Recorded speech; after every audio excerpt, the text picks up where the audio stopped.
সবাই বুঝবে না রথ আসছে। দাঁড়া সবাই ধর করতে হয়তো দিদা রাখে গেছে ফুল নিয়ে যায়।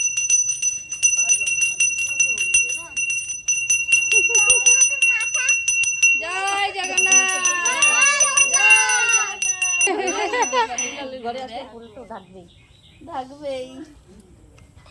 সারা ঘরে জুইজির গন্ধ, কিছু খেতে পারি না।